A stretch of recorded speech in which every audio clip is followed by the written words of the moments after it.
Good morning, everyone. This is the Delaware County Commissioner meeting. It's Monday, October 5th, 2020. Time is 9:01. Let's open the meeting with the pledge, please. I pledge allegiance to the flag of the United States of America and to the republic for which it stands, one nation, under God, indivisible, with liberty and justice for all.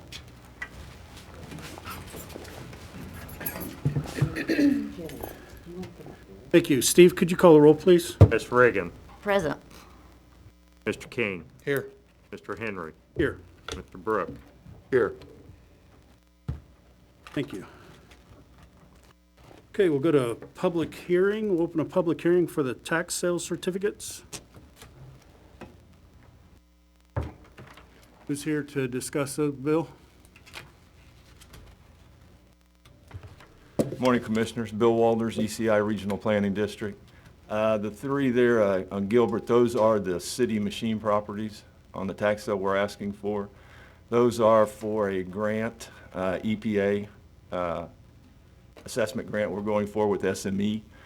We seen that came available before our grant goes in October, but the property, we wanted to make sure that we could get a hold of it. You have to have control of the property for the testing. So that is why we ask. We'll slide that over in the land bank so that with IDEM and EPA grant assessment, we can do the assessment on the grant. So which one is, which one? I know there's four on there. Willard is not one of them. It's the other three are the parcels involved. That you're interested in? Correct. Okay, thank you. Thank you. Is there anyone else here to speak about these properties? Hi, I'm Joy Rediger with Urban Light Community Development. I submitted an application for 501 East Willard.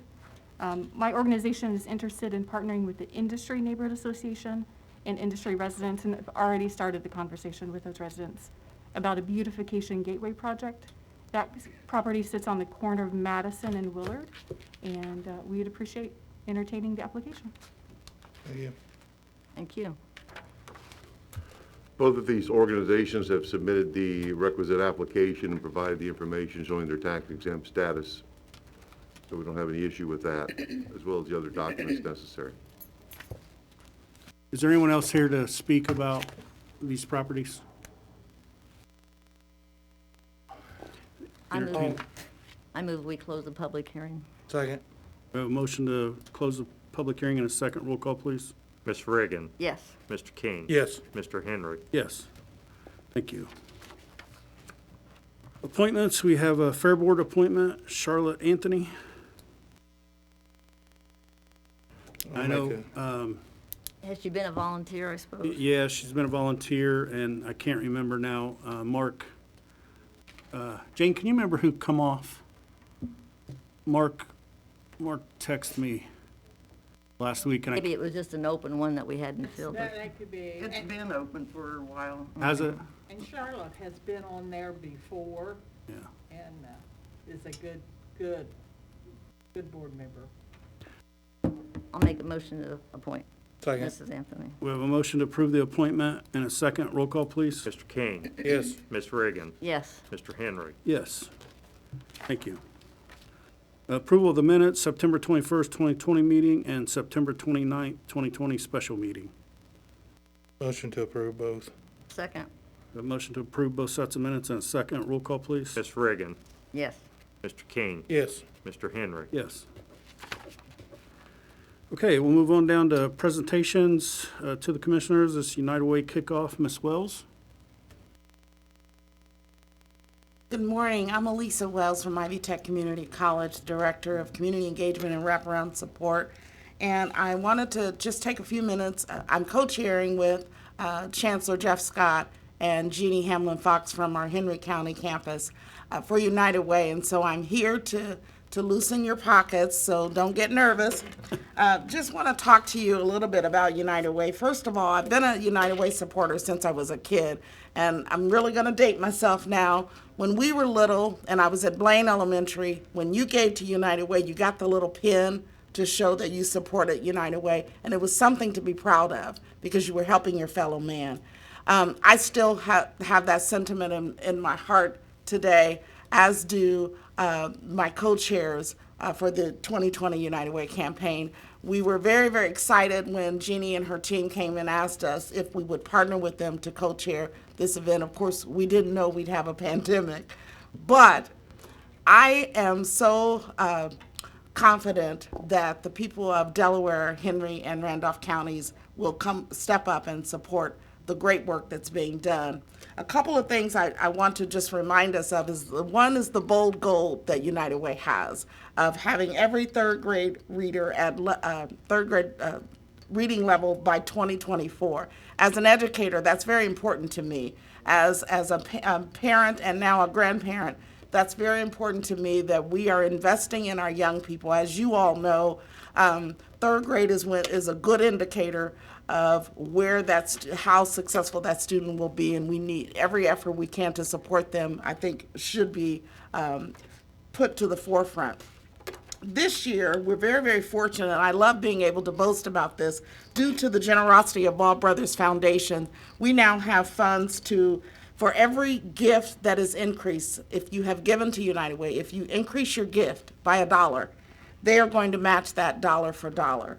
Wow. If you have new unrestricted gift, and all that means is you're not designating it to an organization. Delaware County funds will stay in Delaware County, but if you're not designating it to an organization, they will match it 2 to 1. Wow. In addition to that, due to the support of Ball Brothers Foundation, George and Francis Foundation, and the Indiana United Ways, none of our dollars go to salaries. I always like to tell people that, although as an administrator, I understand you can't do programs without people, so you have to pay people, and you want to pay them a living wage. However, knowing that all of the money that we give go directly to those kiddos and to the families that are in desperate need of those funds does me good. It makes me proud of our community and the support that we provide. The last thing that I do want to remind you of is I know a lot of people, I know COVID has hit a lot of us very hard. I know, I'm praying for families who are struggling financially. I know sometimes when you don't have a lot, it's hard to think about giving, but every dollar truly does count. There's a program, Dolly Parton's Imagination Library, where every kid gets a brand new book mailed to their household from the ages of 0 to kindergarten, which helps them to develop a love for reading. $25 will fund a whole year of books for a child. $25. I spend that on lunch or dinner. And so every dollar truly does count, and it really does impact the lives of the families and the individuals that we serve. I'm asking you guys to consider giving to United Way, supporting United Way. If there's anything I can do to help you in doing that, I and Jenny and her team, we're all happy to help however we need to facilitate that. I thank you all so much for your time this morning. Thank Thank you, you. Mrs. Wells. Thank you. Appreciate you volunteering for this position, too. Absolutely, Sherry. Thank you. I have a question. So in the past, it had been offered that it could be, payroll deducted. So if people didn't want to do that, they could just do a $25 donation towards the Dolly Parton Foundation, for example? Absolutely, they could. We have, you can text a pledge, there's e-pledge or payroll deduction. You can write a check to United Way, a one-time donation. Lots of people do that because they don't want the recurring deductions. They just write a one-time check to United Way, and every dollar truly is valued and appreciated. Okay, thank you. We haven't got our team put together yet, I'm sorry to say, and if anybody would like to co-chair this together, see me. But payroll deduction is just so easy because, you don't miss that money. And folks, if we could just have $1 a pay, that's what some people spend on lottery tickets every week. But it would just add up so much. Thanks again, Mrs. Wells. Okay, we'll go to Veterans Affairs, Nate Jones. Come on up, Bruce. Good morning, Commissioners. Nate Jones, Delaware County Veterans Affairs. Part of the reason I'm here today is I wanted to give you guys an opportunity and the community an opportunity to meet a couple of our new guys, which one has been working since the beginning of summer Devin Hamilton took over Ray's spot at the beginning of springtime. Is that correct? And then here recently, we brought on Bruce Smith, and to kind of give you some background of where he's coming from. Bruce has been a work assessment for us for almost 2 years, a year and a half. Volunteered in the office for many hours, and recently we have decided to bring him on part-time. And Bruce is a great asset to our office, and we want to thank you guys for letting us do that. So, do you want to speak a little bit? Nope. All right. So the next thing that we're going to talk about is a week ago we had received a phone call in our office about a 77-year-old veteran that was homeless, or not homeless, excuse me, next to homeless, living in a structure that was not adequate enough to be living in. Over the last 5 years, I've been dealing with this gentleman. I've been working with him all 5 years and eventually got him service connected to the percentage that he is now. And we think he deserves a little bit more, but we'll continue that fight. But long story short, we did not know the conditions that this gentleman was living in. And so I took it upon myself, was it last Friday? Last Friday, Monday time frame over the weekend, to go pay him a visit and to try to just ask him what's going on, where we can help and things like that. Long story short, after finding out the entire story, I realized this gentleman's been living without power, water, sewage, trash, or any help whatsoever for almost an entire year. James came out this last Saturday. We appreciate you coming out, James, and showing us a little bit of support. And he got a good idea of what this house really looked like. And so we have officially took on this task to rebuild this gentleman's home. We have thus far raised somewhere between $30,000 to $35,000. In the last week, we've raised somewhere between $30,000 and $35,000. We are also working with the Muncie Area Career Center school kids to reframe the house. And so over the next week or so, we will be doing a lot of communicating with a lot of different organizations to try to get that nailed down. And John, I have a agreement that I would like you to look at, if you don't mind. Be happy to. I had that typed up this morning by Jake Dunnick, and it's just a release form for Muncie Community Schools. So do you guys have any questions for us? No. Read some in the paper about he was just destitute and didn't know where to turn, and Yeah. they were about ready to close him down. Oh, they actually had a date that it was time to leave the premises. But I'll also tell you that this is a combat veteran, a guy that went to Vietnam, and what really strikes me the most is the way that those guys were treated when they got back. And so I feel like it's our duty to show them what good treatment's about. Well, Nate, it was sort of touching too when he got to meet his nieces. Yes, so I'll speak on that a little bit too, if you'd like me to. So in the process of dealing with Mr. Holliday, we determined that he and some family members had been looking for each other for almost 14 years. Oh, my. And he had assumed that some of his family had deceased at that time, and that he was the only one living that he knew of. Just so happened that that relative reached out to me because of this story and thought that that was her uncle or something of that nature. And I'll get the specific details for you guys later, but ended up being his family, and it was great to see a few of them come out and unite during the cleanup. But I will tell you, there's a few more that he's going to be surprised with at the end, so it'll be good. Yeah, keep us posted. Thank you. Absolutely. And Nate, I believe you guys are looking for somebody to help with heating and cooling. Actually, I just got confirmation today. The motorcycle organization that sponsored us last year in the stand down has decided to pay for the entire Great. heating and back system for him and have it installed. And Knatzer Heating and Cooling are going to be the ones installing that. So, Good. Great. and we will absolutely make sure that we, at the end of this, notate everyone who was involved and helped. So, thank you guys for your support. You guys are doing an outstanding job. There's a lot on social media about it, I know. You guys are doing a great job to assist him, and we appreciate it. It's a good way to get back to work. Thank you. Thank you. Thanks.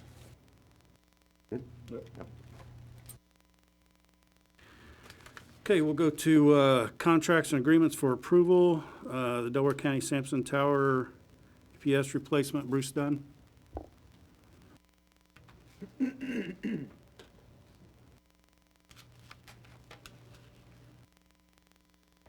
Good morning, Commissioners. Bruce Dunn, standing in for Paul Singleton.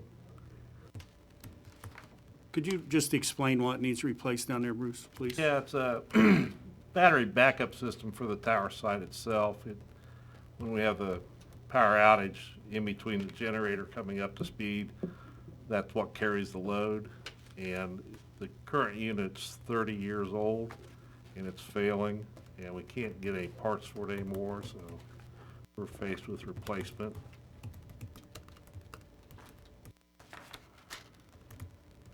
The How much, cost, yeah, what's the sorry. cost? cost of that's $24,972. Does that sound right, Bruce? Yes, It's on the pretty second accurate. page, Sherry. And you've got the funds to And pay I for it. Yeah, think the funds are out of a Okay. non-reverting 911 tower Okay. repair fund. I'll make a motion, we approve. Second, We have a motion to approve the replacement of the battery backup, and a second roll call, please. Mr. King, Yes. Ms. Reagan, yes. Mr. Henry. Yes. Thank you, Bruce. Thank you. Okay, we have the 2021 Commissioner meeting schedule. I'll make a motion, we approve. Second, We have a motion to approve the schedule, and a second roll call, please. Ms. Reagan, yes. Mr. King, Yes. Mr. Henry. Yes. Cowan Road bid tabulation. And we are going to send this to the redevelopment commission, correct? That's my understanding, yes.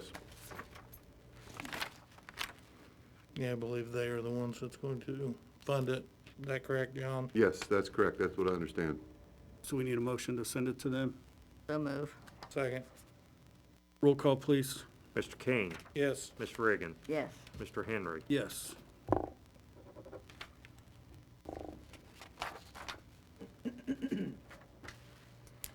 Okay, we have the fifth revised edit plan. I sent to you last week the fifth revised edit plan. This is based upon discussions with the county council for their budget issues. Moving in a project, moving out a couple projects for other funding sources, such as Creed and other funding sources that can address some of these plans. Some of these projects have been completed. They've run their course, so we showed those completed. And this is based upon your request for a revised edit plan. So, and just project 19 is the only one we changed or added. Yes, the YOC contract, the full amount of the YOC contract, $550,000. We were glad to help him. I move we adopt. Second. We have a motion to adopt the fifth revised edit plan, and a second roll call, please. Ms. Reagan, Yes. Mr. King, Yes. Mr. Henry. Yes. All right, resolutions for approval, resolution number 2020-037. John, you want to talk about this for a minute? This is for a cleanup resolution. You already approved a resolution 34, which is for a joint undertaking with the redevelopment commission for a project in Daleville. And there were some changes that were made to the project, and so this just cleans up the amount of money that is going out. What's the pleasure of the commissioners? How much, I mean, was it just, we had to move some money from somewhere to, what happened? Why did we have to bring it back? I think there were just changes in the document, was it, John? There were changes in the documents themselves, basically, that I don't know that really affected any funding other than there were changes in the documents that needed to be done for the project total. So the project's actually being funded out of the Delville TIF. Right. I move we adopt resolution 2020-037. Second. We have a motion to approve and a second roll call, please. Mr. King, I'll abstain. Ms. Reagan, Yes. Mr. Henry. Yes. Okay, resolution 2020-038. This is a resolution to approve the transfer of the tax sale certificates to East Central Indiana Regional Planning and to the Urban Light Christian Development Corporation. Make a motion to approve. Second. We have a motion to approve the resolution and a second. Roll call, please. Ms. Reagan, Yes. Mr. King, Yes. Mr. Henry, Yes. All right, resolution 2020-039, John? This is a resolution concerning the cumulative bridge levy that the council has requested for balancing the budget. The commissioners agreed to scale back the cumulative bridge maximum levy. The council sets the levy rate, so you would scale it back to the current level. Make a motion we approve. Second. We have a motion to approve the resolution and a second. Roll call, please. Mr. King, Yes. Ms. Reagan, Yes. Mr. Henry. Yes. Okay, department heads or elected officials?